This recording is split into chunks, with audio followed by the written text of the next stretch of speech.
Abel Gance, a French film director from the silent era. His first big hit, you could say, was The Madness of Dr. Toob from 1915. Gance was essentially known for pushing the boundaries and making his producers not want to work with him. A great example is right here.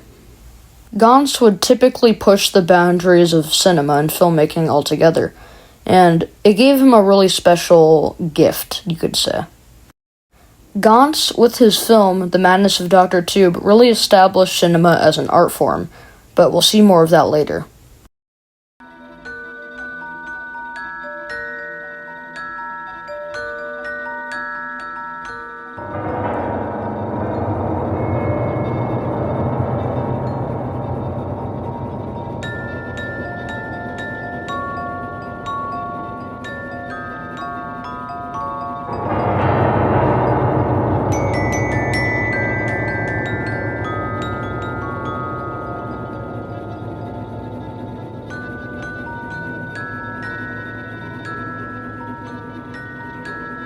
Moi, auteur dramatique. Auteur dramatique, bon, on passait, on ne savait pas où me mettre, alors je restais. Si bien que au moins 7 ou 8 passages comme ça, le matin, j'ai échappé aux hécatombes, parce que chacun de ces types qui partaient, les 2 tiers ne sont pas revenus non plus. Mais moi, auteur dramatique, on ne savait pas où me mettre. Enfin, finalement, j'ai échoué à la section cinématographique de l'armée. During the time in which Abel Gance was a member of the French army during World War I, he was given the opportunity to record footage using film.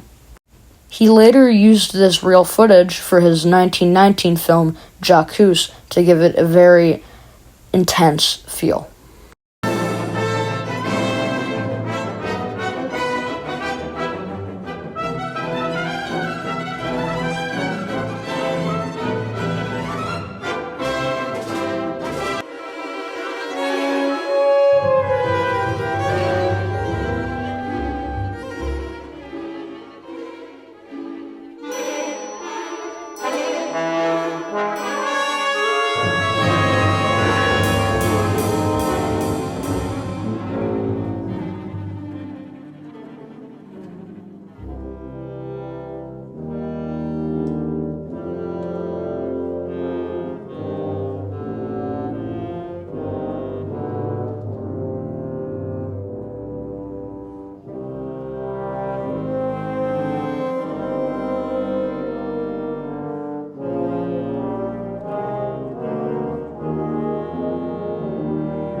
Soon after, Gance's wife unfortunately contracted tuberculosis.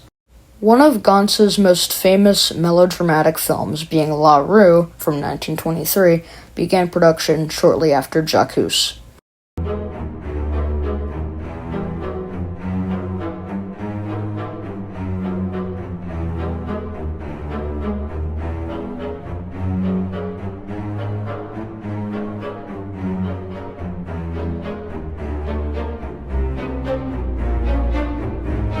Mort. Et je ne lui ai masqué, je ne lui ai pas dit, elle ne l'a pas su.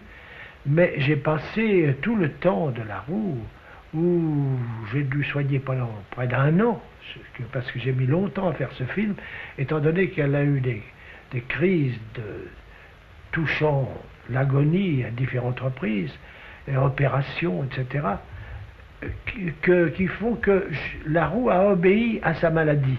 Et que, parti en somme de Paris, j'ai dû aller à Chamonix, j'ai dû aller ensuite dans les Landes, j'ai dû ensuite revenir à nouveau à Saint-Gervais, j'ai dû à nouveau repartir pour Paris.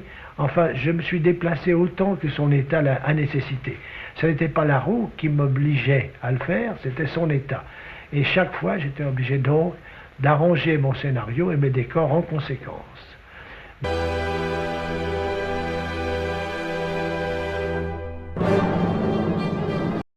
During the silent era, the French Impressionist filmmakers of the time would push the boundaries of cinema in order to use techniques such as Russian cutting, which was later ascribed to Eisenstein, overlays, superimposition, etc.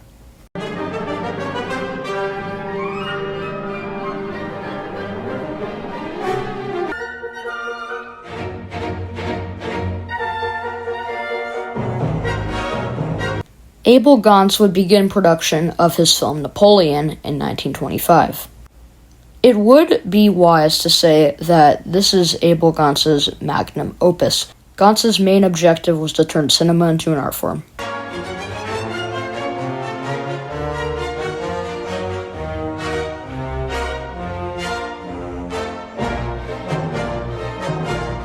Every so often, Gance would come up with a new idea for a scene. Every single time, he did it perfectly. He was a perfectionist and would not stop until his dreams were put onto the picture. When the film first released in 1927, it was played in France a few times and was at most 9 hours. What you're currently looking at is what is known as polyvision. 3 cameras pointing side by side to make a nice panorama effect, leading to a more engaging sequence for the audience.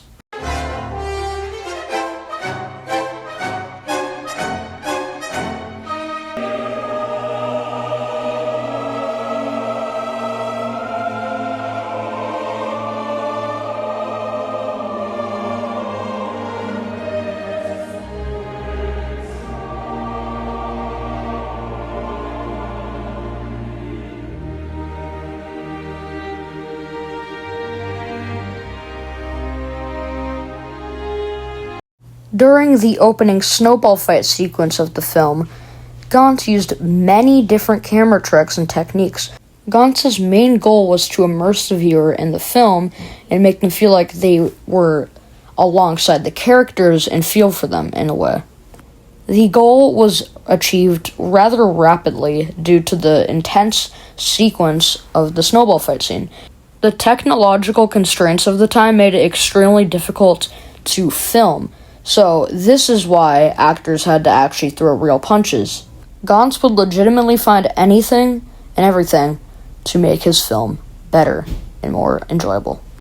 Gance seemed to have an extremely difficult time adjusting to the new technology of sound cinema.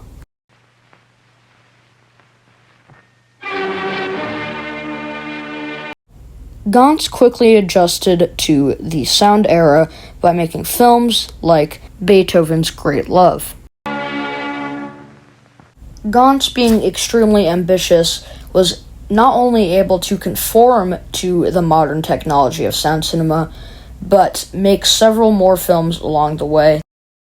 Much of Gance's films are lost and or partially found. Gance sadly passed away in 1981, leaving behind an amazing gift to cinema. I must say, when I first came across my little 9.5 version of Napoleon and tried to persuade people to come home and look at it, if I could have foreseen what was to happen nearly 30 years later, I would never have believed it. Now this I was seeing at a period when I'd seen a handful of silent films. And although I had seen many extremely good ones, what was never a feature of the period was extravagant camera movement. Now, although this was a reduced version, it was tinted and toned, and what was so extraordinary was the camera mobility.